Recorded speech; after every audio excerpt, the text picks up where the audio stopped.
அன்புள்ள பிரியமான நண்பர்களே வணக்கம். இலங்கை ஸ்ரீலங்காவிலேருந்து ஒரு பாப்பா பேசிச்சு. அதுக்கு வயசு 42.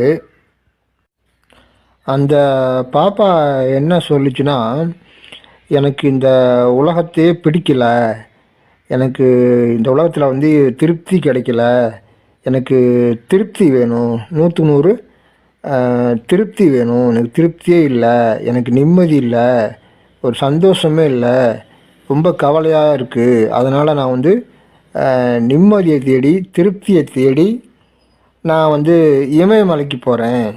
இமயமலைக்கு போனால் எனக்கு நிம்மதி கிடச்சிரும், திருப்தி கிடச்சிரும், சந்தோஷம் கிடச்சிரும் அப்படின்ட்டு சொல்லிச்சு. நண்பர்களே, பிரியமான நண்பர்களே, நம்ம எங்கே இந்த உலகத்தில் எங்கே போனாலும் நமக்கு நிம்மதி கிடைக்காது. அது எந்த கோயிலுக்கு வேணாலும் போங்க, காசிக்கு போங்க, இமயமலைக்கு போங்க, இல்லை திருவண்ணாமலைக்கு போங்க, இல்லைனாக்கா ராமேஸ்வரம் போங்க, இல்லைன்னா ஒரு வனாந்திர காட்டுக்கு போங்க, எங்கே வேணாலும் போங்க, எந்த நாட்டுக்கு வேணாலும் போங்க. ஆனால் நிம்மதி மட்டும் கிடைக்காது, நமக்கு திருப்தி கிடைக்காது, சந்தோஷம் கிடைக்காது, எதுவுமே கிடைக்க போகிறதில்ல. நமக்கு தேவையானது நிச்சயமாக கிடைக்காது. ஆனால் நம்ம அதுக்கு என்ன செய்யணும்னா, நமக்கு உள்ளே போகணும், நமக்குள்ளே ஆழ்ந்து போகணும். போய் அங்கே உள்ளாரில் நமக்கு இல்லை, உடம்பை கிழிச்சு பார்க்குறதில்ல. நான் உங்களுக்கு நல்லா புரிகிற மாதிரி சொல்கிறேன்.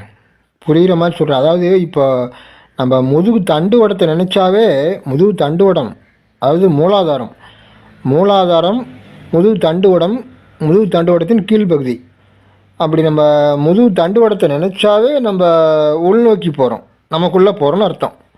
ஆனால் அந்த முதுகு தண்டுவடத்தை மூலாதாரத்தை விட்டுட்டு வெளிப்புறமாக போகிறோம். உலகத்தை நினச்சாவே அது வெளிப்புறம், அது அவுட் சைடு, வெளிப்புறத்தில் போகிறோன்னு அர்த்தம். நமக்கு உள்ளே போகிறதுனாக்கா முதுகு தண்டுவடம், ஆக்னா சக்கரம், அதாவது பொட்டு வைக்கிற இடம், புருவ மத்தி, அதுக்கப்புறம் உச்சந்தலை, அதுக்கப்புறம் அப்படியே நம்ம மேலே போகிறோம், தலை உச்சிக்கு மேலே போகிறோம். சந்திரன், சூரியன், நட்சத்திரம், அதுக்கப்புறம் வெட்டவெளி, அதாவது சிவலோகத்துக்கு போகிறோம், சிவன்கிட்ட போகிறோம். அதுதான் உள்முகம், நமக்குள்ளே போகிறதுனா அதுதான். அப்போ நமக்கு எங்கே நிம்மதி கிடைக்கும்?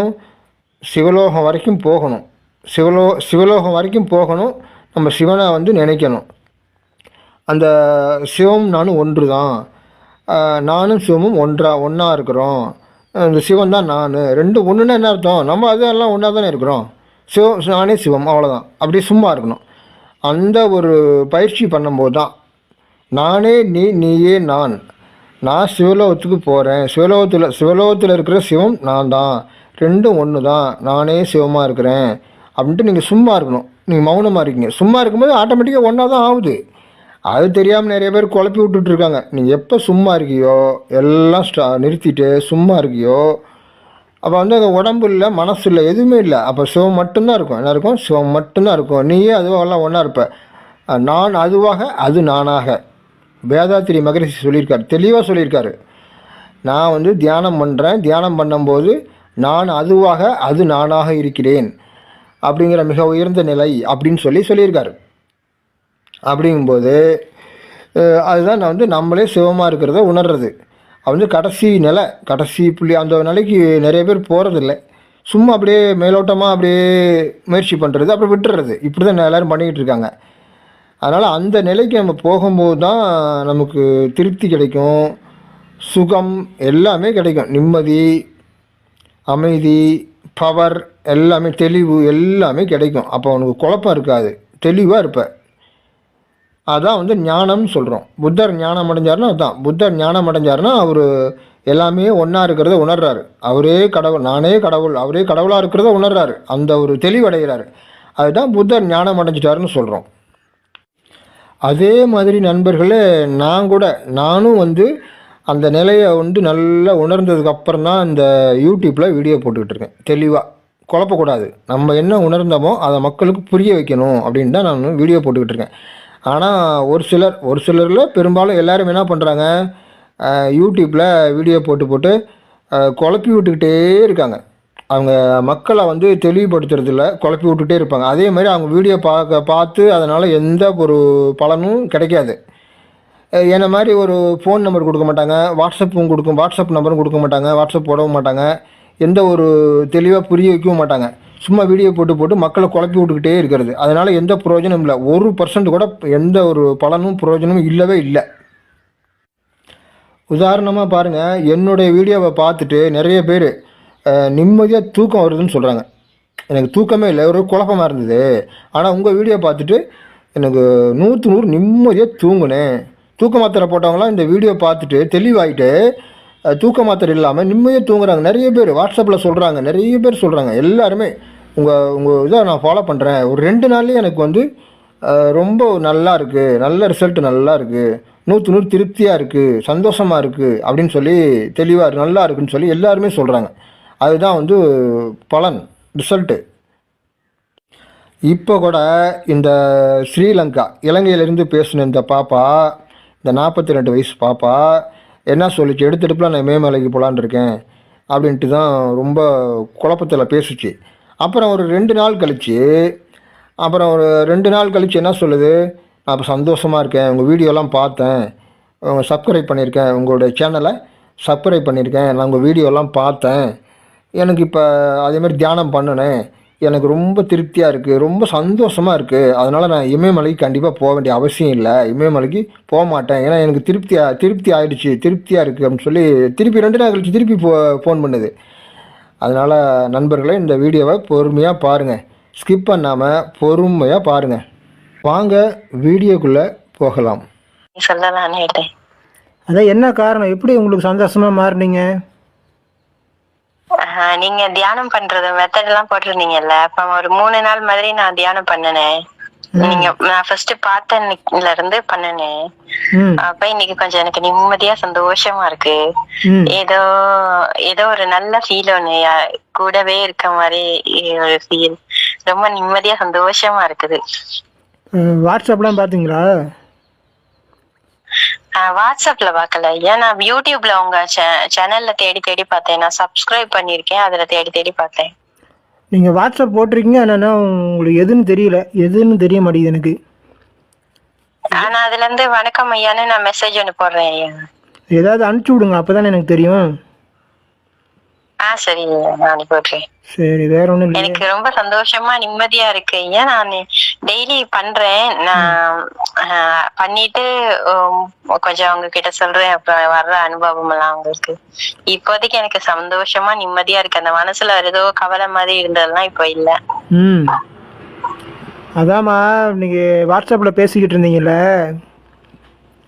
ஆமா ஐயா. அதாவது நீங்க வந்து பக்தியில முயற்சி பண்ணும்போது அந்த 100 அது 100 திருப்திலாம் கிடைக்காது. ஏதோ ஒரு காட்சி தெரியும், கனவுல வரும், இதுதான் வந்துட்டு இருக்குமே தவிர உங்களுக்கு திருப்திங்கிறது கிடைக்காது. சரியா? அதனால வந்து நீங்க இந்த இமயமலைக்கெல்லாம் போறேன்னு சொன்னீங்கல்ல, காசிக்கு போறேன், இமயமலைக்கு போறேன், ராமநாதபுரம் போகிறேன், அங்கே போகிறேன், இங்கே போகிறேன், எங்கே போனாலும் ஒன்றும் கிடைக்க போகிறதில்ல. அது வேணால் டூர் மாதிரி வேணால் போகலாம், டூர் வேணால் போயிட்டு வரலாம், எங்கேயாவது நம்ம பிடிச்ச இடத்துக்கு சும்மா சுற்றி பார்த்துட்டு வரலாம். தவிர அங்கே போய் நமக்கு மன திருப்திலாம் கிடைக்காது எங்கேயுமே. புரியுதா? நீங்கள் வந்து உங்கள் பக்கத்துலேயே தான் இருக்காரு, நீங்கள் எங்கேயும் அலையக்கூடாது. அதான் செஞ்சுட்டு இருக்காங்க நிறைய பேர். உங்கள் பக்கத்துலேயே உங்ககிட்டயே தான் இருக்கார் அவர். அதுதான், அதை மட்டும் நீங்கள் உணர்ந்துட்டீங்கன்னா சேர்ந்து போச்சு. உங்களுக்கு அந்த நீங்கள் விரும்பக்கூடிய அந்த 100 மிகப்பெரிய ஒரு திருப்தி கிடைச்சிடும். அவ்வளோதான். அதுக்கப்புறம் நீங்கள் தேடி அலையக்கூடாது, பக்கத்தில் இருக்குன்னு சொல்கிறேனே, அதுக்கு பேர் தான் ஞானம். அதுதான் டெக்னிக்கு, அதுதான் ஞானம். அதை மட்டும் நீங்கள் தெளிவாக, அதுக்கு தான் குருனா எதுக்குன்னா உங்களுக்கு அதை தெளிவாக நான் சொல்கிறேன். அப்படியே நம்பி நீங்கள் தொடர்ந்து முயற்சி பண்ணுங்கள். நான் சொல்கிறத நம்பி தொடர்ந்து முயற்சி பண்ணுங்கள். ஒரு 10 நாளைக்கு தொடர்ந்து முயற்சி பண்ணுங்கள். இப்படி பண்ணும்போது கண்டிப்பாக உங்களுக்கு அந்த திருப்தி கிடைக்கும். அவ்வளோ. ஓகேவா? நீங்க எனக்கு இப்போதைய மனசுக்கு ரொம்ப திருப்தியா, அந்த கவலை எல்லாம் இல்லாம ரொம்ப சந்தோஷமா நிம்மதியா இருக்கு. எனக்கு கொஞ்சம் ஏதோ ஒரு எனர்ஜி வந்த மாதிரி. நான் இப்பதான் புதுசா பிசினஸ் ஸ்டார்ட் பண்ணிருக்கேன்யா. இப்போதான் வார மாசம் இந்த மாசம் 20ஆம் தேதி தான் அக்ரிமெண்ட் சைன் பண்றோம். ஃபர்ஸ்டா பண்றோம், பெரிய லெவல்ல ஒரு பிசினஸ் ஸ்டார்ட் பண்றோம். அப்போ எனக்கு ஏதோ அந்த வேணாமா எல்லாம் விட்டுட்டு போயிருவோம் அப்படின்னு நான் என்னோட கிளைண்ட் கிட்ட கூட சொன்னேன். அவங்க இந்தியால இருக்காங்க. அவங்க கிட்ட கூட நான் சொன்னேன், எனக்கு இல்ல என்னமோ வேணாங்கிற மாதிரி தோணுது சார், நான் எனக்கு இமயமலைக்கு போகணும் போல இருக்குது, எல்லாம் வேணான்னு விட்டுட்டு அப்படின்னு. அப்ப ஐயோ அம்மா அப்படி எதுவும் செஞ்சிடாத, உன்னை நம்பித்தான் இன்வெஸ்ட் பண்ணிருக்கோம் அப்பெல்லாம் சொன்னாங்க. நீ பாட்டுக்கு அங்க போய் உட்காந்துக்கிட்டீங்கன்னா நாங்க எங்க போய் திங்ஸ் எல்லாம் எடுத்துக்கிறது அப்படின்னு சொன்னாங்க. அப்ப எனக்கு ஏதோ எதுவுமே வேணாம், எல்லாம் விட்டுட்டு போயிடலாம், ஏதோ இங்க எனக்கு எதுவுமே எதுலயுமே கிடைக்க மாட்டேங்குது அப்படின்னு நினைச்சு எல்லாம் விட்டுட்டு போயிடலாம். இவங்க கிட்ட இப்ப நம்ம வாக்கு கொடுத்துருக்கோம்ல, செஞ்சு தரேன்னு, எப்படியாச்சும் நாங்க இந்த பிசினஸ் முடிச்சு தரேன்னு நான் சொல்லியிருக்கேன்ல, அதனால நான் உங்கள்கிட்ட வேலையெல்லாம் முடிச்சுட்டு போயிருவோம் அப்படின்னு நினைச்சிட்டு இருந்தேன். இப்பதான் எனக்கு ஏதோ நல்ல எனர்ஜி வந்த மாதிரி, நல்லா பெருசா பண்ணணும். அதாம்மா, நீங்கள் இமயமலைக்கு போங்க, தப்பு கிடையாது. சும்மா ஒரு 2 நாள் 4 நாளைக்கு போய் சுற்றி பார்த்துட்டு வாங்க அந்த இடமெல்லாம். அது வந்து ரொம்ப ஆபத்தான இடத்துக்குலாம் போக வேண்டாம், புரியுதா? சில இடத்துல ரொம்ப ஆபத்தாக இருக்குன்னு சொல்கிறாங்க, அங்கெல்லாம் போக வேண்டாம். சும்மா இமயமலை போய் ஏதோ ஒரு இடத்த பார்த்துட்டு வாங்க, காசிக்கெல்லாம் போயிட்டு வாங்க, அது சுற்றி பார்த்துட்டு வாங்க, தப்பு கிடையாது. ஒவ்வொரு ஊருக்கா போங்க, காசி இமயமலைக்கெல்லாம் போயிட்டு வாங்க. ஆனால் வந்து அங்கே போய் நிம்மதியை தேடுறவங்களாம் நீங்கள் போக வேண்டாம், புரியுதா உங்களுக்கு? இல்ல ஐயா, இப்போதைக்கு அப்போ எனக்கு இருந்த சிச்சுவேஷன்ல எனக்கு எனக்கு கைட் பண்றதுக்கு யாருமே இருக்கல. அப்போ எனக்கு தோணுனது வந்து அப்படித்தான், போவோம் அங்கயாச்சும் நம்ம தேடுறது கிடைக்கும், நம்ம போயிடலாம் அப்படின்னு நான் நினைச்சேன். எல்லாமே விட்டுட்டு, எனக்கு ஒரு பையன் இருக்கான், அவனை பத்தி தான் யோசிப்பேன். அவனுக்கு ஒரு 18 வயசு ஆயிடுச்சுன்னா அவனை விட்டுட்டு போயிடலாம் உடனே, அவன் குயிக்கா வளர்ந்துட்டா நல்லா அப்படின்லாம் யோசிப்பேன். எனக்கு பெருசா வந்து எப்படி சொல்றது ஐயா, என் ஹஸ்பண்ட் கூட இருந்தா கூட எனக்கு கண்ணை மூடினா கடவுள் தான் ஞாபகம் வருது, அவரு எனக்கு ஞாபகமே வர மாட்டேங்கிறாரு. அதெல்லாம் கரெக்ட் தான். அவரு நீங்கள் வாட்ஸ்அப் போட்டு விடுங்க, அது எனக்கு தெரியல எதுன்ட்டு. ஏன்னா கொஞ்சம் பிஸியாக இருக்கேன், நான் வந்து கொஞ்சம் பிஸியாக ஒரு 400 பேர் வாட்ஸ்அப் போட்டுவிட்டு எனக்கு எது அனுப்புகிறோம் ஒன்றுமே தெரியல, எனக்கு உள்ளதுக்கே அனுப்ப முடியாமல் திணறிட்டு இருக்கேன். அதனால் எதுன்னு தெரியல, நீங்கள் எது போட்டிங்கன்னு ஒன்றுமே தெரியல. அதனால் அந்த வாட்ஸ்அப் மட்டும் எதுன்னு எனக்கு கொஞ்சம் மெசேஜ் ஒன்று அனுப்பிச்சி விடுங்க, ஏதோ ஹாய் ஏதோ ஒன்று போட்டு அனுப்பிச்சி விடுங்க, படம் அனுப்பிச்சி விடுங்க, நான் அனுப்புகிறேன் பாருங்கள், எல்லாம் பாருங்கள், எல்லாம் கண்டிப்பாக உங்களுக்கு 100க்கு 100 திருப்தியாக இருப்பீங்க. நீங்கள் வந்து பிஸ்னஸ் பண்ணும்போது ஒன்றே அதாவது சிவன் பார்த்துக்குவாருன்ட்டு நீங்கள் பாட்டு உங்கள் வேலையை செய்யுங்க. சிவன் பார்த்துக்குவாருன்ட்டு அவர் மறக்காமல் இருங்க. தொடர்ந்து தியானம் பண்ணும்போது கரெக்டாக டெய்லி காலையில் 1/2 மணி நேரம், நைட்டு ஒரு 10 நிமிஷம் தியானம் தொடர்ந்து பண்ணுங்கள். பண்ணிவிட்டு நான் சொன்ன மாதிரி தியானம் பண்ணணும். சும்மா தியானம்னா நீங்கள் எதோ நினச்சிக்கூட, நான் என்ன சொல்கிறேனோ அது மாதிரி முழுமையாக தியானம் பண்ணுங்க 10 நிமிஷமும். எனக்கு ஒரே ஒரு டவுட் ஐயா, நீங்க வந்து இந்த தியானம் பண்ணும் போது அடிவயித்து கீழ இருந்து தானே ஸ்டார்ட் பண்ணணும் அந்த சக்கர தியானம்? அப்போ அத ஸ்டார்ட் பண்ணிட்டு திரும்ப ஸ்டார்ட் பண்ணி மேல வந்துட்டு திரும்ப அங்கனே போயிட்டு தானே முடிக்கணும், இல்ல தலையிலேயே விட்டு நிப்பாட்டலாமா? அதெல்லாம் முடிக்கிற இடம் ஸ்டார்ட் பண்ற இடம் மட்டும் எனக்கு தெரியும். வாட்ஸ்அப் பாருங்க, வீடியோ பாருங்க, வாட்ஸ்அப் பாருங்க, உங்களுக்கு தெளிவா புரியும். ஏன்னா அதெல்லாம் புரியாமலாம் நான் ஒன்றும் இல்லை, நீங்கள் வாட்ஸ்அப் பாருங்கள், உங்களுக்கு புரியும். ஒரு முழுமையாக டெய்லி ஒரே ஒரு தியானம் தான் சொல்லி தருவேன், அது முழுமையாக செய்யுங்க.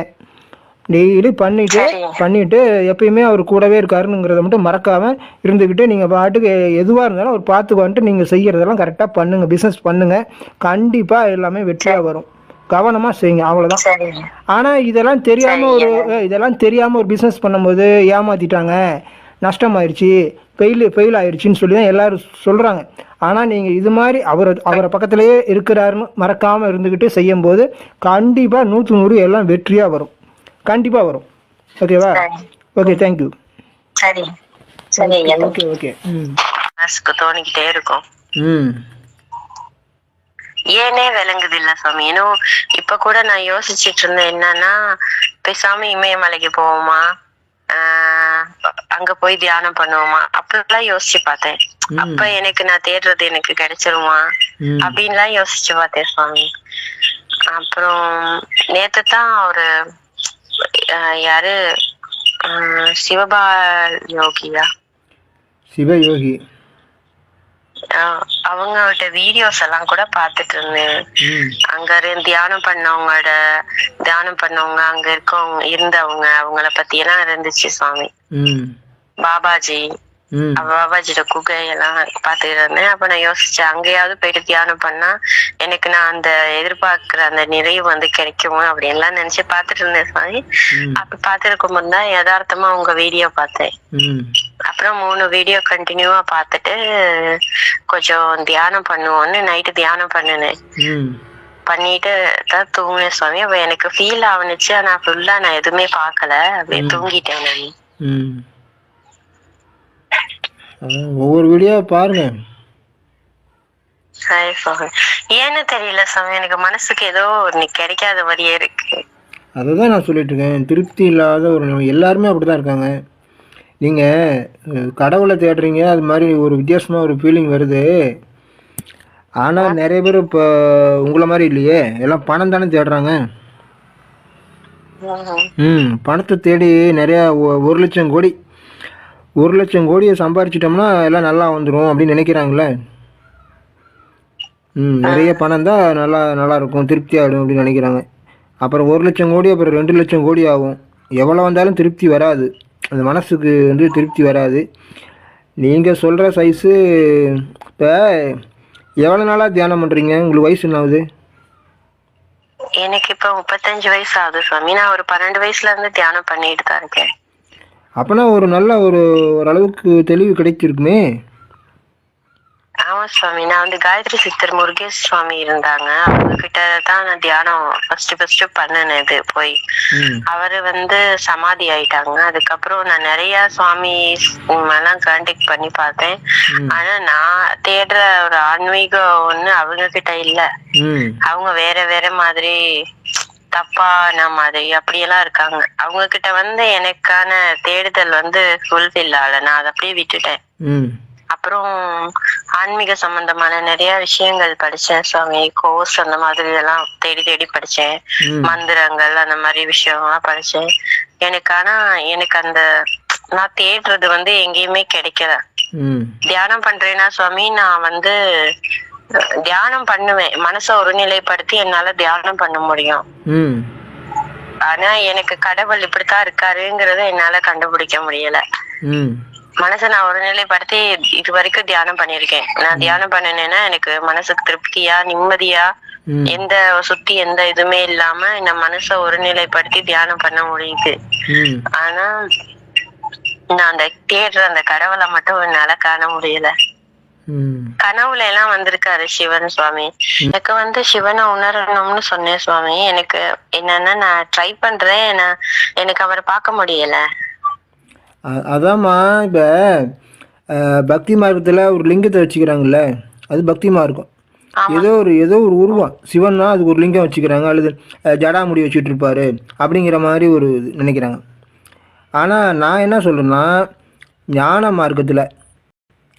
மார்க்கம்னு சொன்னால் என்ன, 100க்கு 100 உண்மை. 100க்கு 100 உண்மை என்ன, 100க்கு 100 உண்மை என்ன, அவருக்கு உருவம் இல்லைங்கிறது தான் உண்மை. ஆமாம். அப்படிங்கும்போது ஆனா அதே வேதத்துல சொல்லிருக்காங்கல்ல சுவாமி, அவர் அருவமா இருக்காரு. அவர் எப்படி உருவமா வருவாரு? வாய்ப்பே இல்லை. புரியுது உங்களுக்கு? சொல்றாங்களே சுவாமி. அதாம்மா, அவரே தான் வந்து உருவம் எடுக்கிறாரு. எப்படி மனிதனா தான் வர்றோம் நம்ம தானே. உருவம்னா இப்ப சிவன் பார்வதின்னு சொல்றோம்ல, வேதத்தெல்லாம் விட்டுருங்க. அதெல்லாம் வேதம்லாம் பொய்யா கூட எழுதி வச்சிருப்பாங்க, அதை விட்டுருங்க. நீங்க உங்க அறிவுக்கு சிந்தனை பண்ணி பாருங்க. உங்க அறிவுக்கு தான் சிந்தனை கடவுளுக்கு உருவம் இல்லதான் சுவாமி. அதாவது கடவுளுக்கு 100க்கு 100 உருவம் கிடையாது. புரியுதுங்களா? கண்ணுக்கு தெரியாத புள்ளி அவரு. கண்ணுக்கு தெரியாத புள்ளி. அப்புறம் எங்க போய் கண்ணுக்கே தெரியாத போய் உருவம் நம்ம கண்ணுக்கு தெரிஞ்சதானே உருவம்னு சொல்ல முடியும். இப்போ அதாவது நல்லா கவனிச்சாதான் உங்களுக்கு புரியும். இது என்னைய போட்டு குழப்பக்கூட வேதம்னு சொல்லிட்டீங்க. வேதத்தில் வந்து அருவமாக இருக்குது உருவமாக இருக்குன்னு குழப்பக்கூடாது. அவர் எப்படி நம்ம வழிபடணுங்கிறது தான். இப்போ நம்ம தெரியாத காலத்தில் தெரியாமல் தான் பக்தி மார்க்கத்தில் நம்ம அதை பற்றி தெரியாதனால தான் நீங்கள் உங்களுக்குன்னு இல்லை, யாருக்குமே பொதுவாக எல்லாரும் புரிஞ்சிக்க மாட்டாங்க. உருவம் இல்லைங்கிறத எல்லாரும் புரிஞ்சிக்க முடியாது. அதனால் ஒரு உருவத்தை வச்சு இதான் கடவுள் அப்படின்னு சொல்லிட்டாங்க. ஆக மொத்தம் வந்து உண்மையான சிவனுக்கு 100 உருவம் இல்லை, புரியுதுங்களா? ஆனால் வந்து இப்போ சிவன் பார்வதின்னு சொல்கிறோம்ல, சிவனுக்கு உருவம் இல்லை, ஆனால் பார்வதிக்கு உருவம் இருக்குது. இப்போ சிவன் கோயிலுக்கு போனால் இந்த பக்கம் லிங்கம் வச்சுருப்பாங்க. அது உருவம் இல்லைன்னு காட்டுறதான் வச்சுருக்காங்க. ஆனால் வந்து இந்த பக்கம் லிங்கம் வச்சுருக்காங்களே, ஆனால் அந்த பக்கம் என்ன பண்ணுறாங்க, பார்வதின்னு சொல்லிட்டு ஒரு சிலையை, ஒரு பெண்ணோட சிலையை வச்சுருக்காங்க பார்வதின்ட்டு. அதை வந்து நம்ம தான் புரிஞ்சுக்கணும். இப்போ பார்வதினா என்ன, நம்ம தான் பார்வதி, புரியுதா உங்களுக்கு? நம்ம உருவத்தில் இருக்கிறோம். ஒரு மனித உடல் எடுத்து ஒரு உருவம் எடுத்து நம்ம வாழ்ந்துட்டு இருக்கோம், நம்ம தான் பார்வதி. ஆனால் உருவம் இல்லாமல் இருக்குது பார்த்தியா, அதுதான் சிவன். இப்போ புரியுதா உங்களுக்கு?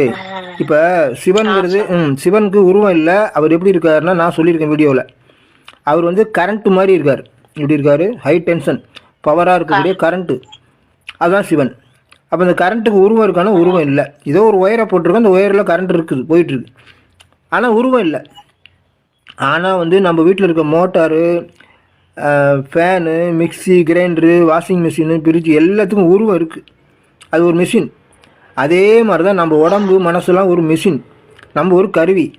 நம்ம இந்த கருவிக்கு சிவன்கிற அந்த கரண்ட்டு வேணும், புரியுதா இப்போ உங்களுக்கு?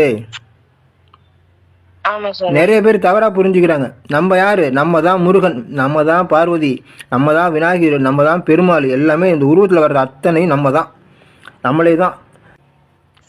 நீங்கள் உடனே புரியாது உங்களுக்கு, ஏன்னா நீங்கள் அந்த உருவ வழிபாடு, பக்தி மார்க்கம் இதுலேயே வந்திருக்கீங்க. புரியுதா உங்களுக்கு? புரியலையா?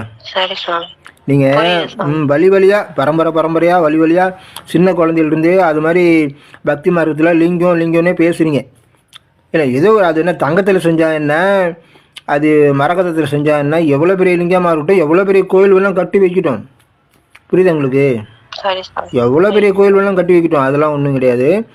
உண்மை என்ன, நான் சொல்கிறது இவ்வளோதான். நான் அனுபவத்தில் தான் சொல்கிறேன், நான் ஒன்றும் குருட்டடியாக சொல்லலை. ஏன் 40 வருஷம் அனுபவத்தில் சொல்கிறேன். எல்லாமே பார்த்துட்டு அனுபவத்தில் தான் இதுதான் உண்மைன்னு தெரிஞ்சுக்கிட்டு அதுக்கப்புறம் சொல்கிறேன். ஏன்னா நான் மக்களை குழப்பக்கூடாதுன்னு தான் இந்த சேனலை ஆரம்பித்தேன், புரியுது உங்களுக்கு? மக்களை யாரையும் நம்ம குழப்பவே கூடாது, நம்ம தெளிவான ஒரு ரிசல்ட் கொடுக்கணும், தெளிவான ஒரு விஷயத்தை சொல்லணும்னு தான் ஆரம்பித்தேனே தவிர எந்த குழப்பமும் பண்ணக்கூடாது. அதனால தான் அவர் அந்த வாட்ஸ்அப் போட்டார்ல, அவர் என்ன சொல்கிறாரு, நான் அம்மனை வணங்கி நல்லா இருந்தேன், இப்போ சிவனை வணங்கும்போது எனக்கு கொஞ்சம் குழப்பமாகுதுன்ட்டார், எனக்கு ரொம்ப குழப்பமாக இருக்குன்ட்டார். அப்புறம் தான் நானும் ரொம்ப யோசனை பண்ணி பார்த்துட்டு, நீங்கள் வந்து இப்போ ஏதோ ஒன்று தான் வணங்கணும், நீங்கள் இப்போ சிவனை மட்டும் வணங்குங்க போதுன்னு. இப்போ 10 நாளாக நான் சொன்ன மாதிரி செஞ்சிட்ருக்காரு. இப்போ நல்லா இருக்கார், தெளிவாயிட்டார், புரியுதா உங்களுக்கு? வாட்ஸ்அப்பில் இருக்கிறவர், ஆமாம் தெளிவாயிட்டார் இப்போ அவர். அதனால சொல்கிறேன், அவர் வந்து இப்போ தெளிவாயிட்டார். இப்போ சிவனை மட்டும் வணங்குறார், சிவனுக்குள்ளேயே அந்த பார்வதியை பார்க்குறாரு. எப்படின்னா நம்ம தான் பார்வதிங்கிறத அவர் உணர்றாரு, நம்ம தான் பார்வதி, நம்ம தான் முருகன் அப்படிங்கிறத இப்போ அவர் புரிஞ்சுக்கிட்டாரு, உணர்றாரு. அப்போ சிவமாக மாறும்போது அவருக்கு திருப்தி கிடைக்குது. அதே தான் உங்களுக்கும். நீங்கள் தான் பார்வதி, நீங்கள் தான் முருகன் அப்படி வச்சுக்கோங்க. நீங்கள் பார்வதி நினச்சிங்களேன், நினச்சிக்கிட்டு இப்போ நீங்கள் தான் மிக்சி கிரைண்டர், புரியுதா உங்களுக்கு? நீங்கள் தான் மிக்சி, நீங்கள் தான் கிரைண்டரு, அவர் தான் கரண்ட்டு. அப்போ கரண்ட் வரும்போது நீங்கள் எல்லாம் இயங்குறீங்க, அவர் உங்களுக்கு பவர் கொடுக்குறாரு, நீங்கள் எல்லாம் செய்கிறீங்க, புரிஞ்சுட்டிங்களா? நீங்கள் செய்யுங்க. நீங்கள் வந்து இப்போ ஒரு ஏதோ கோயில் செய்கிறீங்க, செய்யுங்க, அது வந்து மக்களுக்காக செய்கிறீங்க. ஆனால் நீங்கள் உங்கள் திருப்திக்காக நீங்கள் என்ன செய்யணும் சொல்லுங்கள்? நீங்கள் முக்தி அடையணும், முழுமை அடையணும், மனசு திருப்தியாக. நான் சொல்கிறது, இந்த வினாடியில் நீங்கள் வந்து சுகமாக இருக்கணும், சந்தோஷமாக இருக்கணும், திருப்தியாக இருக்கணும், சிவன் பக்கத்துலேயே அவர் கூடவே இருக்கணும் அப்படின்னா இதான் ரூட்டு. சும்மா ஏதோ நான் வந்து பக்தி மருத்துவத்தில் வந்து ஏதோ ஒரு சிலையை வச்சுக்கிட்டு வழிபாடு பண்ணிக்கிட்டு கோயில் கட்டிக்கிட்டு இருக்கேன்னா அதில் வந்து அந்த மாதிரி ஒரு மிக உயர்ந்த பலன் கிடைக்குமானா அதுக்கு உண்டான பலன் கிடைக்கும், புரியுது உங்களுக்கு? அதுக்கு உண்டான பலன் கிடைக்கும். அதுக்கு ஒவ்வொன்றுக்கும் ஒரு பலன் இருக்கு, அதுதான் கிடைக்குமே தவிர கனவுக்கு என்ன அர்த்தம் சொல்லலே சாமி.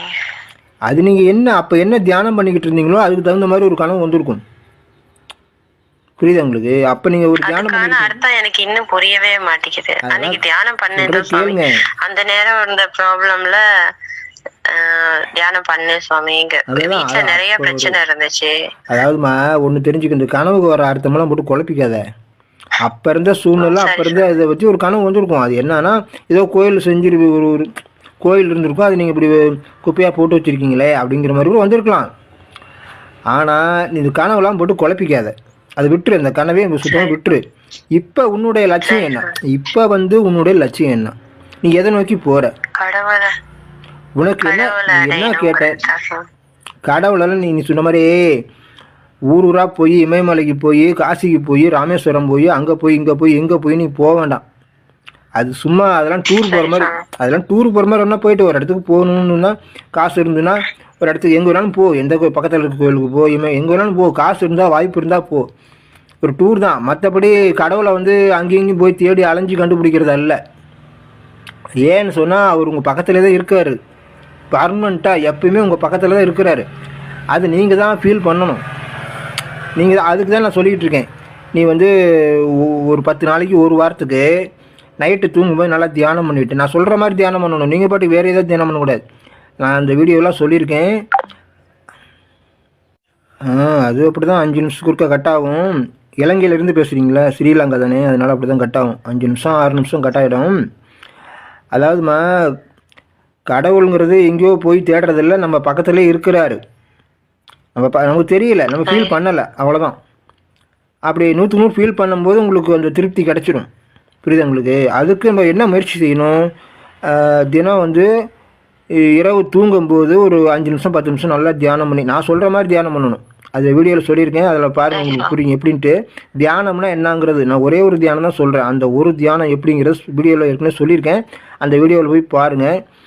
அப்போ நீங்கள் முழுமையாக தியானம் பண்ணுங்கள். தியானம் பண்ணிவிட்டு அப்படியே தூங்கிடுங்க. தூங்கிட்டு காலை எழுந்த உடனே திருப்பி அதே மாதிரி தியானம் பண்ணுங்கள். அந்த நான் சொன்ன மாதிரி தியானம் பண்ணும்போது அப்படி தொடர்ந்து ஒரு 10 நாளைக்கு பண்ணிக்கிட்டே இருங்க. தொடர்ந்து திடீர்னு உங்களுக்கு அந்த ஒரு உணர்வு, அது சிவன் பக்கத்திலே இருக்கிறத உணர முடியும். என்ன அல்லது நான் நேத்து நைட்டு பண்ணேன் சுவாமி, எனக்கு இருக்க மாதிரி எதுவும் தோணல. நீங்க ஆனா இப்ப லாஸ்டா ஒரு வீடியோ பார்த்தேன் சுவாமி, அதுல சொல்றீங்க அந்த துடிக்கிற மாதிரி அந்த இடம் சக்கர தியானம் தானே பண்ண இருக்கு சுவாமி. இப்போ ஒரு இடம் பண்ணும்போது அந்த ஒரு மாதிரி துடிக்கிற மாதிரி அப்படியே ஒரு ஃபீல் ஒண்ணு வந்துச்சு சுவாமி எனக்கு. அதெல்லாம் நீங்கள் சொல்கிற மாதிரி செய்யுங்க. திடீர்னு தான் வரும், அவர் திடீர்னு காட்சி கொடுப்பாரு, திடீர்னு அவர் இருக்கிறத உணர முடியும், பக்கத்துலேயே இருக்கிறத உணர முடியுமே தவிர நீங்கள் முயற்சி பண்ணுறதுனால அது வர்றதில்ல, தானாக தான் வரணும். அது 2 நாளில் வரலாம், 4 நாளில் வரலாம். தொடர்ந்து முயற்சி பண்ணிக்கிட்டே இருங்க. அது சில பேருக்கு இப்போ எந்த அளவுக்கு ஆர்வம் இருக்குது, எந்த அளவுக்கு ஒரு அனுபவம் இருக்குது, கரெக்டாக எந்த அளவுக்கு தூய்மையாக இருக்கிறீங்க, அதை பொறுத்து தான் அது வரும். இப்போ மலேசியாவில் அந்த அம்மாவுக்கு ரொம்ப ஆர்வம் அதிகமாக இருந்தது. அந்த அம்மா ஏற்கனவே ரொம்ப நாளாக 15 வருஷமும் முயற்சி பண்ணியிருக்கு. அதுக்கப்புறம் நான் சொன்னதை கேட்டு அப்படியே பண்ணும்போது தொடர்ந்து பண்ணது, ஒரு நாள் ஆகுது இல்லை, நைட்டு பண்ணியிருக்கு, காலையில் எழுந்த உடனே பண்ணியிருக்கு, திருப்பி மதியம் சாப்பாட்டுக்கு முன்னாடி பண்ணணுன்ட்டு மதியம் உட்காந்து 1 மணி நேரம் 2 மணி நேரம் அதே முயற்சி பண்ணிகிட்டே இருந்திருக்கு, சொன்ன மாதிரியே செஞ்சிட்ருக்கு. அப்படிங்கும்போது அது அந்த அவருடைய காட்சியை பார்க்குது, வெளிப்படுறாரு. அப்போ அந்த அம்மா ஏற்கனவே எல்லாமே தூய்மையாக இருந்திருக்கு, எல்லாம் தானே சரி பண்ணிக்கிட்டே இருந்திருக்கு. உடனே எப்படி ஒரு நாளில் ஒருத்தர் பார்க்க முடியுமானா பார்க்க முடியாது. இப்போ நான் பார்த்தபோது எனக்கும் ஒரு நாள் ஆச்சு. காலையில் 6 மணிக்கு ஆரம்பித்தேன். நான் உங்கள் கூட தான் இருப்பேன், எனக்கு எதுவுமே வேண்டாம், உங்கள் கூடவே இருந்தால் அதுவே எனக்கு போதும், வேறு எதுவுமே எனக்கு வேண்டாம்ப்பான்னு தெளிவாக நான் மனசை ஒருமுகப்படுத்தி அப்படியே நிறுத்தி வச்சுட்டேன். அவரையே நினச்சிட்டு இருக்கேன். அப்படி இருக்கும்போது நைட்டு காலையில் 6 மணிக்கு அப்படி இருக்கேன். இப்படியே அதுலேயே அப்படியே தொடர்ந்து இருந்துகிட்ருக்கேன். எதை பற்றியுமே நான் யோசிக்கல, சாப்பாட்டை பற்றி எதை பற்றியுமே நான் யோசிக்கல. அப்படியே இருக்கும்போது நைட்டு 10 மணிக்கு தான் அந்த காட்சி கொடுத்தாரு எனக்கு. நைட்டு 10 மணிக்கு எவ்வளோ நேரம் ஆகுது பாருங்கள். அப்போ ஒரு நாள் குறைஞ்சபட்சம் 1 நாள் ஆகும். தொடர்ந்து முயற்சி பண்ணும்போது 1 நாள் ஃபுல்லாக முயற்சி பண்ணும்போது தான் அந்த காட்சிக்கு பார்க்க முடியும். உடனே எப்படி பார்க்க முடியும்? சில பேர் 1/2 மணி நேரத்தில் 10 நிமிஷம் உடனே பார்க்கணுங்கிறாங்க. அப்படிலாம் பார்க்க முடியாது. காட்சியை பார்க்குறது, நான் என்ன சொல்கிறேன்னா, நீ காட்சி பார்க்குறனால ஒன்றும் பெரிய விஷயம் இல்லை. நீ அவராகவே மாற வேண்டியிருக்கு. நீ உன்னை நீ இழக்கிற, நீ சுத்தமாக டெஸ்ட்டாக இல்லாமல் போகிற. நீ நான் அடையாளம் பேர் எதுவுமே இல்லாமல் போகும்போது தான் அவராக மாற முடியும். சாதாரண விஷயம் இல்லை, நீ ஈஸியாக சொல்லிட்டேன். ஆனால் நீ அவராக மாற வேண்டியிருக்கு. இப்போது ஒரு மாங்கொட்டை, வேப்பங்கொட்டை, புளியங்கொட்டை, அது ஒரு மரமாக மாறுதுன்னா அந்த விதை அழிஞ்சு, அந்த புளியங்கொட்டை வேப்பங்கொட்டை அழிஞ்சதுக்கப்புறம் தானே மரமாக மாறுது. அதே மாதிரி நீ எப்போ இல்லாமல் போறியோ அப்போ தான் அந்த சாதனை அவராகவே மாறக்கூடிய இதுக்கு நீ போவ. அதுக்கு தான் முயற்சி பண்ணிக்கிட்டே இருங்க. அதான் தியானம்னு சொல்கிறேன். உண்மையான தியானம் எது? நீ சிவமாகவே மாறுறது தான். அதான் உண்மையான தியானம். சும்மா அப்படி மாறும்போது தான் லேசாக இருக்கும். நீ 1 மணி நேரம் 2 மணி நேரம் 3 மணி நேரம் எவ்வளோ நேரம்லாம் தியானத்துலேயே இருக்க முடியும். ஏன்னா நீ அப்போ தான் தியானம். அதான் அதுக்கு பேர் தியானமே. சும்மா நான் தியானம் பண்ணுறேன்னு உட்காந்துருந்தா முதுகு வலிக்கும், கை வலிக்கும், கால் வலிக்கும், தலை வலிக்கும் தான் வலிச்சுட்டு இருக்கும். எதையும் ஃபோர்ஸ் பண்ணி தியானம் வர வைக்கக்கூடாது. இப்போ நெற்றிக்கண்ணில் பொட்டு வைக்கிற இடத்துல நினைக்கிறேன்ட்டு கட்டாயப்படுத்தி நினைக்கிறது. அப்படி நினச்சோம்னாக்கா நமக்கு அந்த இடத்துல வலி ஏற்படும். எங்கே நினச்சாலும் சரி கட்டாயப்படுத்தி உட்கார வச்சோம்னா வலி தான் ஏற்படும். தியானம்லாம் வராது. அதனால் நீயே சிவமாக மாறும்போது தான் உனக்கு திருப்தி கிடைக்கும், தியானம் வரும், அதுக்கப்புறம் சுகமாக இருக்கும், எல்லாமே நல்லா இருக்கும். திருப்தி, அந்த திருப்திங்கிற வார்த்தைக்கு நான் அர்த்தம் சொல்லியிருக்கேன், அந்த வீடியோவில் சொல்லியிருக்கேன். புரியுதுங்களா? எல்லாம் இப்போ எல்லா வீடியோ சொல்லிட்டேன், 2 வீடியோ சொல்லியிருக்கேன் திருப்தினா என்னான்ட்டு. அதெல்லாம் நீங்கள் திருப்பி கேளுங்க, அந்த வீடியோலாம் போய் பாருங்கள், சேனலில் இருக்கிற வீடியோலாம் பாருங்கள். அப்போ தான் உங்களுக்கு நல்லா புரியும். அப்போ தான் உண்மை திருப்தி. ஒன்றும் இல்லை, நம்பிக்கைனா என்ன, திருப்தினா என்ன, அன்புனா என்ன, பொறுமைனா என்ன, எல்லாத்துக்கும் அர்த்தம் தெளிவாக சொல்லிட்டேன். அதே மாதிரி நன்றி உணர்வுனா என்ன, அதுக்குள்ள உங்களுக்கு வாட்ஸ்அப்பில் அனுப்புகிறேன். வாட்ஸ்அப்பில் அந்த வீடியோ அனுப்புகிறேன், அதெல்லாம் பாருங்கள். அதை சிந்தனை பண்ணால் போதும். அதை நீங்கள் திங்க் பண்ணுங்கள். இப்போ நம்பிக்கைனா என்ன, அன்புனா என்ன, பொறுமைனா என்ன. இன்னொரு டவுட் இருக்கு சுவாமி. நிறைய தான தர்மங்கள் பண்ணணும்னு இப்ப நம்ம நிறைய தான தர்மம் பண்ணணுங்கிறது கருட புராணத்துல எல்லாம் சொல்லியிருக்காங்க தானே சுவாமி. அப்ப அதுக்கும் இதுக்கும் சம்பந்தம் இல்லையா? அதெல்லாம் பக்தி மார்க்கமா. கருடா புராணம், அந்த புராணம், இந்த புராணம் எல்லாம் பக்தி மார்க்கத்துல. இது அவங்க ஒவ்வொருத்தரும் நம்ம தான தர்மம் எல்லாம் பண்ண தேவையில்லையா சுவாமி? 100க்கு 100 ஞான மார்க்கத்துக்கு வந்துட்டுனா நீ எதுவுமே செய்ய வேண்டாம். என்ன செய்யணும்னா சிவன் என்ன சொல்கிறாரோ, உனக்கு என்ன வழிகாட்டுறாரோ அதை செய். நீனு எதையுமே சிந்திக்க கூடாது. அவர் ஒருத்தருக்கு சாப்பாடு போட சொன்னால் போடு, அவருக்கு ஒரு 2000 பணம் கொடுக்க சொன்னால் யாருக்காவது கொடு. ஒரு உதவி செய்ய உங்கள்கிட்ட இருக்கும், பணத்தை கொடுப்பாரு. நீ இந்த செய்ய அதை செய்ய அப்படின்னு சொல்லுவார். அப்படி சொல்லும்போது அதை நீ செய்ய. நீயா போயிட்டு நான் தான தர்மம் பண்ணுறேன், நான் போய் அன்னதானம் போட போகிறேன், அதை பண்ணுறேன், இதை பண்ணுறேன், அதெல்லாம் செய்யக்கூடாது. ஓகேவா? அவங்கவுங்க ஒவ்வொருத்தரும் ஒவ்வொரு கருத்து சொல்கிறாங்க. சில பேர் என்ன சொல்கிறாங்க, அன்னதானம் பண்ணுங்கிறாங்க. சில பேர் என்ன சொல்கிறாங்க, அதே இதில் என்ன சொல்கிறாங்க, சில பேர் ஈரோட்டில் கூட ஒருத்தர் வள்ளலார் தான் சொல்கிறாரு. அவர் என்ன சொல்கிறாரு, அன்னதானம் போடுறதுனால எந்த புண்ணியமும் கிடைக்காது, உங்களுக்கு ஊழ்வினையெல்லாம் குறையாது, நீங்கள் அந்த அன்னதானம் பண்ணுறதுனால முக்தி அடைய முடியாது அப்படின்லாம் சொல்கிறாரு. புரியுதா உங்களுக்கு? கர்ம வினை கழியறதுக்காக தானே சுவாமி அன்னதானம் பண்றாங்க. அதாம்மா, அதில் கர்ம வினை கழியும்பாங்க. சில பேர் அந்த அன்னதானம் போட்டால் முக்தி அடைஞ்சிருவாங்கன்னு கூட சொல்கிறாங்க. அது அவங்க சௌரியது சொல்கிறது. உண்மை ஒன்று இருக்கும், மக்களுக்கு ஏதாவது சொல்லிகிட்டே இருக்கிறது. நான் என்ன சொல்கிறேன்னா, நான் சொல்கிறது 100க்கு 100 நான் சொல்கிறது ஒரே விஷயந்தான், மாற்றி பேசக்கூடாது. நான் என்ன சொல்கிறேன்னா, நீ நல்லது செய்ய வேணாம்னு சொல்லலை, சிவனுக்கு அது விருப்பம் இருக்கான்னு தெரிஞ்சுக்கிட்டு அதை செய். அதை தான் நான் சொல்கிறேன். நீ பாட்டு உன் சௌரியத்துக்கு நீ ஏதாவது பண்ணிவிட்டு அன்னதானம் பண்ணுறேன், அதை பண்ணுறேன், இதை பண்ணி, இது ஒன்று பண்ணிவிட்டு எனக்கு சிவன் அருள் வேணும், சிவன் எனக்கு முக்தியை கொடுக்கணும் அப்படின்லாம் சொல்ல முடியாது. அதனால் நீ எதை செஞ்சால் உனக்கு 100க்கு 100 பெனிஃபிட்டு, எது அதிகபட்ச லாபம், அதை தான் நான் சொல்லிக்கிட்டு இருக்கேன். நான் என்ன சொல்லேன்னா, நீ சிவனை தியானம் பண்ணாவே, நீ சிவமாக மாறினாவே மிகப்பெரிய புண்ணியம். அதுக்கு மேலே புண்ணியமே கிடையாது, அதுக்கு மேலே திருப்தி கிடையாது, அதுக்கு மேலே ஒரு தியானம் கிடையாது. அதான் தியானம். அந்த தியானத்துக்கு மேலே எந்த தியானமும் இல்லை. அதானே சொல்கிறேன், உங்களுக்கு புரியுது இல்லையா? அப்படி அவராகவே மாறுறீங்கும் போது ஏன் அவர் பேசுகிறத நம்ம கேட்க முடியாது, அவர் நினைக்கிறத உணர முடியாது? அவர் சொல்லுவார், இதை செய்ய, இப்படி செய்ய, அப்படி செய்ய, எல்லாமே உனக்கு உணர்த்துவார். அப்படியே உனக்கு புரியலையா, சாமி நான் என்ன செய்யறது, செய்யட்டுமா வேண்டாமா, அவரை கேளு. தியானம் பண்ணியே கேட்கலாம். ஒரு சந்தேகம் இருந்தால் நீ தியானம் பண்ணி கேட்டால் கண்டிப்பாக ஆன்சர் பண்ணுவார். புரியுதாம்மா? அதனால் அந்த ரூட்டில் நம்ம போயிடணும். அதான் நான் 100க்கு 100 ஞானமாக இருக்கும். ஆனால் வெளிப்புறத்தில் நீ கோயில் இருந்தால் அதெல்லாம் நீங்கள் செய்யுங்க, மக்களுக்காக செய்கிறீங்க. அவங்க தெரியாமல் வர்றாங்க, அவங்களுக்கு ஒரு பூஜை பண்ணி, அவங்களுக்கு ஒரு ஆசீர்வாதம் பண்ணி நான் வாழ்த்தி அனுப்புங்க, அதனால் தப்பு கிடையாது. அது நீங்கள் உங்களால் முடிஞ்ச வரைக்கும் செய்யுங்க. அது கூட நீங்கள் சிவனை கேட்கலாம். நீங்கள் கூட நான் என்ன செய்யணும், இந்த இதில் நான் என்ன செய்யணும், எப்படி இருக்கணுங்கிறது கூட நீங்கள் கேட்கலாம். மக்களுக்கு என்ன சொல்லணும், யாருக்கு என்ன ஹெல்ப் பண்ணணும், எப்படி நம்ம இந்த கோயிலை மெயின்டைன் பண்ணணுங்கிறத கூட நீங்கள் அவர்கிட்ட கேட்கலாம். ஓகேவா? அவ்வளோதான். நீங்க வீடியோ லிங்க் அனுப்பி வைங்க சாமி, நான் பார்க்கறேன். அந்த வீடியோ பார்த்தீங்கன்னா நம்பிக்கைனா என்ன, அன்புனா என்ன, பொறுமைனா என்ன, திருப்தினா என்ன, பயம் இல்லாமல் எப்படி தைரியமாக இருக்கிறது, அப்புறம் நன்றி உணர்வுனா என்ன, எல்லாமே அதில் தெளிவாக சொல்லிட்டேன், சுருக்கமாக சொல்லிட்டேன். பாயிண்ட்டாக யாரும் அதை ஒன்றும் பண்ண முடியாது, கரெக்டாக சொல்லியிருக்கேன். அதை சிந்தனை பண்ணுங்கள், நீங்கள் ஒன்றும் பண்ண வேண்டாம். அதெல்லாம் சிந்தனை பண்ணாவே ஆட்டோமேட்டிக்காக உங்களுக்கு தியானம் ஈஸியாக வந்துடும், வேறு ஒன்றுமே தேவையில்லை. அப்படி தியானம் வந்தோடனே நீங்கள் அதுக்கப்புறம் என்ன பண்ண போகிறீங்க, சும்மா இருக்க போகிறீங்க. அதிலெல்லாம் சொல்லியிருக்கேன். அப்போ நீங்கள் அப்படியே சும்மாவே இருக்க போகிறீங்க. சும்மாவே இருக்கிறதுல நிலச்சிருக்கிறீங்க, பொறுமையாக சும்மாவே இருக்கிறீங்க. அப்போ வந்து உங்களுக்கு திருப்தி வந்து ஆட்டோமேட்டிக்காக வந்துடும். நீங்கள் அதானே கேட்டீங்க, உங்கள் பிரச்சனையே அதானே, திருப்தியே கிடைக்க மாட்டேங்குது எதுலையுமே, திருப்தி மனசில் ஒரு திருப்தி இல்லை, அதானே சொல்கிறீங்க. அப்போ நீங்கள் சிவமாக மாறி, சிவமாகவே மாறி அப்படியே சும்மாவே இருங்க. சிவன் சும்மா தான் இருக்குன்னு சொல்கிறாங்க. அப்போ வந்து நீங்கள் சிவமாக மாறிட்டு அப்படியே சும்மாவே இருங்க. அவ்வளோதான், நீங்கள் அடைய வேண்டியதெல்லாம் அடைஞ்சிட்டிங்க. அப்புறம் அடையிறதுக்கு ஒன்றுமே இல்லை. புரியுது உங்களுக்கு? நீங்கள் அடையிறதுக்கு ஒன்றுமே, எல்லாமே இருக்குது, எல்லா வெற்றியும் அடைஞ்சிட்டிங்க, எல்லாமே இருக்குது. நிம்மதி இருக்குது, இந்த சுகம் இருக்குது, பவர் இருக்குது, சிவனே கூட இருக்கார், எல்லாமே இருக்குதுங்கிறத உணர்றோம். எல்லாமே இருக்கும்போது நம்ம வந்து என்ன செய்யணும், ஒன்றும் செய்யக்கூடாது. அப்போ என்ன, சும்மா தான் இருக்க போகிறோம், சும்மா தான் இருக்கணும். அப்போ தான் உங்களுக்கு திருப்தியாக இருப்பீங்க. அதுதான் வந்து அதான். ஓகேவா, புரிஞ்சிருச்சா அப்போ உங்களுக்கு?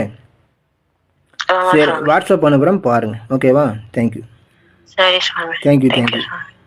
நண்பர்களே, பிரியமான இனிய நண்பர்களே, ஒரே ஒரு லைக் மட்டும் இந்த வீடியோவுக்கு போட்டு விட்டுருங்க. ஒரே ஒரு லைக்கு. நீங்கள் வந்து லைக்கு போட்டால் தான் இந்த யூடியூப் வந்து இந்த வீடியோவை நிறைய பேர்த்துக்கு கொண்டு போய் காட்டும், திரும்ப காட்டும், இல்லைன்னா காட்டாது. அப்புறம் நண்பர்களே, இந்த வீடியோவை அனைவருக்கும் ஷேர் பண்ணுங்கள். நண்பர்களே, இதுவரைக்கும் நீங்கள் இந்த ஒன் ஆஃப் தி பெஸ்ட் சேனலை சப்ஸ்கிரைப் பண்ணலைன்னு சொன்னால் உடனே சப்ஸ்கிரைப் பண்ணி வச்சுக்கோங்க. அப்புறம் நண்பர்களே, ஃபஸ்ட்டு கமெண்டில் ஒரு அருமையான வீடியோ இருக்குது, அதையும் பாருங்கள், கண்டிப்பாக பாருங்கள். நான் வந்து மற்றும் ஒரு அருமையான வீடியோவில் உங்களை எல்லோரையும் சந்திக்கிறேன். அது வரைக்கும் வாழ்க வளமுடன், வாழ்க வளமுடன்.